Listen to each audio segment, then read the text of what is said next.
Present indefinite tense, जिन वाक्यों के अंत में दा है, दे हन और दिया हन शब्दों का प्रयोग किया जाता है वो कहलाते हैं प्रेजेंट इंडेफिनिट टेंस। इन वाक्यों में ही, शी, इट सब्जेक्ट के साथ वर्ब की फर्स्ट फॉर्म और वर्ब की फर्स्ट फॉर्म के साथ एस या ईएस का प्रयोग करते हैं, और आई, वी, यू, दे सब्जेक्ट के साथ सिर्फ वर्ब की फर्स्ट फॉर्म का प्रयोग करते हैं। अब देखते हैं प्रेजेंट इंडेफिनिट टेंस के कुछ एग्जाम्पल। फर्स्ट एग्जाम्पल इज ओ स्कूल जांदा है, वह स्कूल जाता है, ही गोज टू स्कूल। यहाँ आप देख सकते हैं कि इस वाक्य के अंत में जांदा है, दा है वर्ड का प्रयोग किया गया है, जिससे पता चल रहा है कि ये प्रेजेंट इंडेफिनिट टेंस है। तो प्रेजेंट इंडेफिनिट के रूल के अकॉर्डिंग सब्जेक्ट ही के साथ वर्ब की फर्स्ट फॉर्म में एस या ईएस का प्रयोग किया जाता है, जैसे कि आप देख सकते हैं ही गोज, गो जो कि वर्ड की फर्स्ट फॉर्म है उसके साथ ई एस का प्रयोग किया गया है, he goes to school. Next example is ओहो पढ़ते हन, वे पढ़ते हैं, दे रीड।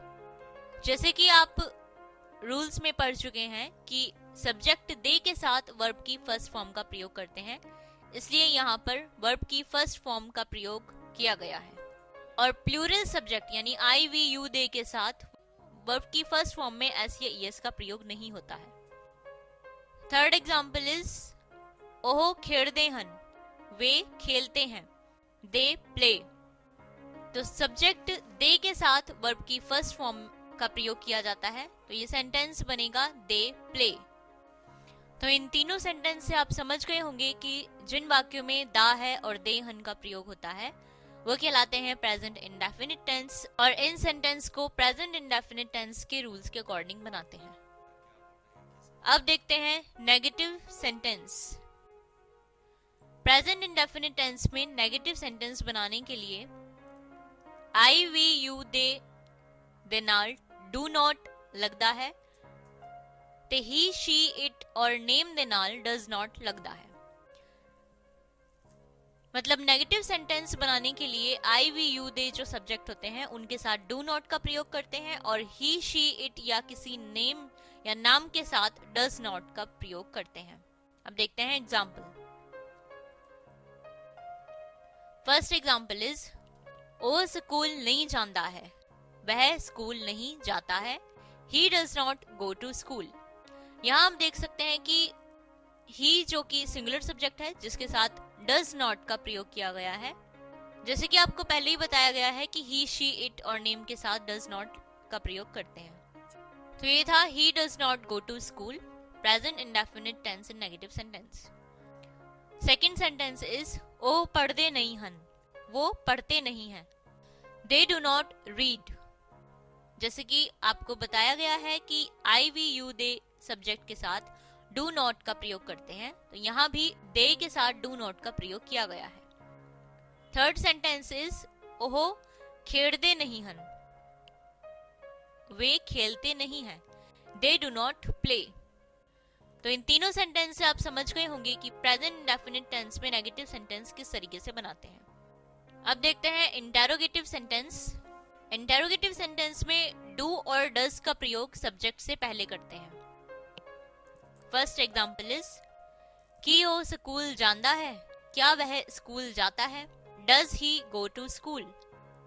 जैसे कि आप देख सकते हैं कि इस सेंटेंस में डज का प्रयोग सब्जेक्ट से पहले किया गया है, ही जो कि सिंगुलर सब्जेक्ट है जिसके साथ डज का प्रयोग सब्जेक्ट से पहले किया गया है, तो ये होगा does he go to school. Second sentence is कि ओ पढ़ते हन, क्या वे पढ़ते हैं, डू दे रीड। यहाँ पर आप देख सकते हैं कि सब्जेक्ट दे जो कि प्लूरल सब्जेक्ट है जिसके साथ डू का प्रयोग सब्जेक्ट से पहले किया गया है। तो इन सभी सेंटेंस से आप समझ गए होंगे कि जिन वाक्यों के अंत में दा है और दे हन या दिया हन का प्रयोग होता है उन वाक्यों को किस तरीके से बनाते हैं।